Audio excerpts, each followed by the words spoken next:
According to healthline.com, a website which is, in my opinion, the single largest disseminator of brain dead science dogmas there is, and I quote, no official consensus on healthy testosterone levels in men. This is more or less true. There is no consensus. And although there is a de facto industry standard of the normal range of 300 to 900 nanograms per deciliter, a standard also commonly used within the greater gym bro communities, it's not really based on any hard set standards of what optimal testosterone levels are. For example, LabCorp's testing method, which is approved by the CDC, has a reference interval of 264 to 916 nanograms per deciliter. And that's based on populations of, quote, healthy, non obese males, whatever that means, with a BMI of less than 30, largely inaccurate, between 19 and 39 years old, too large of a range to be counted on.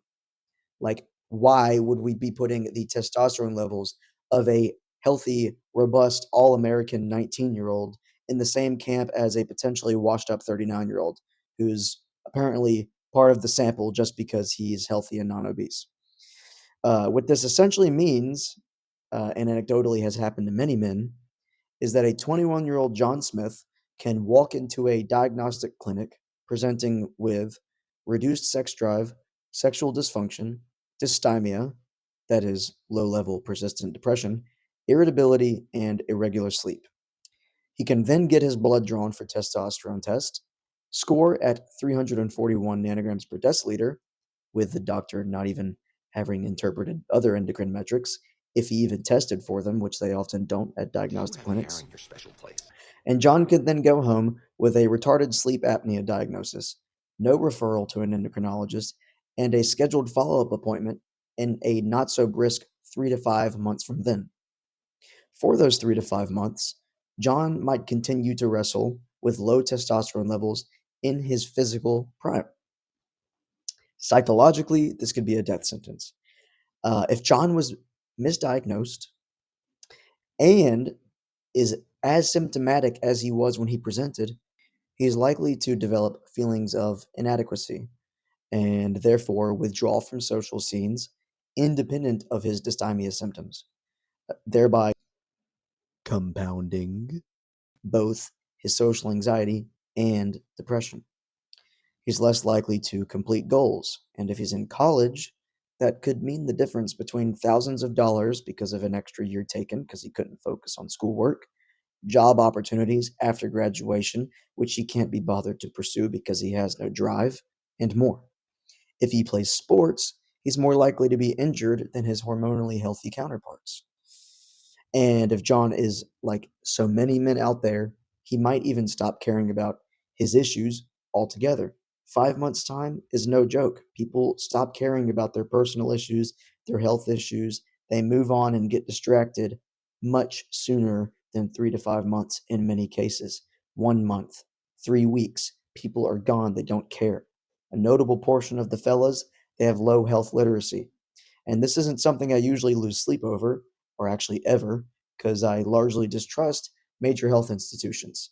I don't really think that they have our best interest in mind. If anything, I think that our best interest is occasionally a downstream effect of whatever's best for shareholders. Anyway, health literacy, nonetheless, makes navigating the medical necessities uh, uh, either very easy or very hard. If you have low health literacy, you're in big trouble. According to a report by Lopez, Kim, and Sachs, appropriate, quote, at least 88% of adults living in the US have health literacy levels inadequate to navigate the healthcare system. This is not unlike the law problem made popular by certain channels such as Audit the Audit, which often features individuals who, on account of their knowledge of the law, are able to fish for police abuse and sue accordingly. The principle in the spotlight here is pretty obvious. If you know the law, you're less likely to be abused by it, and you're also more likely to use it to your advantage. If you know the healthcare system, you're less likely to be abused by it. And that's basically the moral of this story. There is no world in which nearly any man's testosterone level can increase and his life does not improve by every metric. So, in my estimation, the optimal testosterone level for men is the one that's higher than it is right now for you.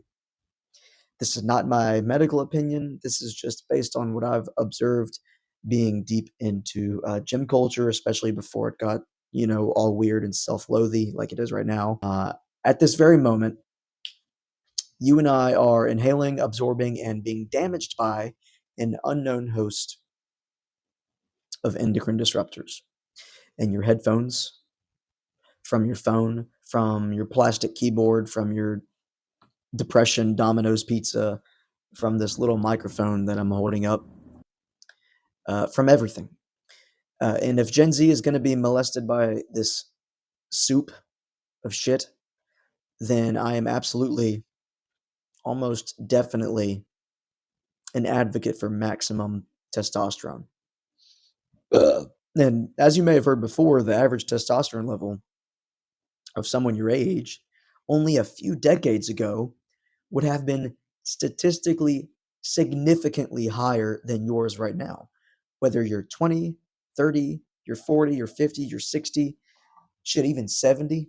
A couple decades ago, it would have been higher. It's getting to the point where a 60-year-old decades ago would have had higher testosterone than a 25-year-old right now. And this is bordering on basically latent societal abuse. Like the fact that this isn't discussed more is actually quite tragic. There's something particular about what testosterone does to men that when without, it's very easy to feel like a shell of yourself. And the older you get, the lower your testosterone gets naturally. This is something we kind of expect naturally, and that's okay. But there are, you can supplement that with no shame if you feel so inclined.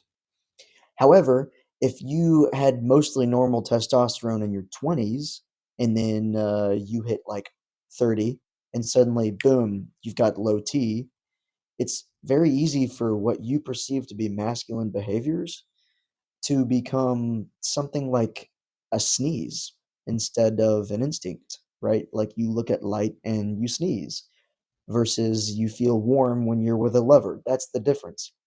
Your masculinity, when you're at a point of low T, becomes a sneeze. Nothing more. That's it. You are doing what you've learned to do for the vast majority of your normal testosterone life. And this is illustrated. This low T crisis is going to be. I'll put up this graphic from researchers Adobe and Stock here, shows how bad this is getting. And I don't want to beat a dead horse. Obviously, plenty of people are talking about this, but just felt inclined to make a video on it. Actually, I'm on the precipice of advocating for total testosterone takeover, total steroid revolution, total TRT revolution, something akin to that. I don't know. I haven't gotten to the point of interiorly justifying it yet, but I can feel it coming. Because on our current trajectory, it's not long before men will become even more shells of themselves, even more subservient, even more consumeristic, even less capable of managing the select dominions that we were ordained to by God. Anyway, I'm no medical expert. I'm not a doctor. I just study psychology. And I have an anatomy poster up in my bedroom. So those are my credentials. Take it all with a grain of salt. Peace.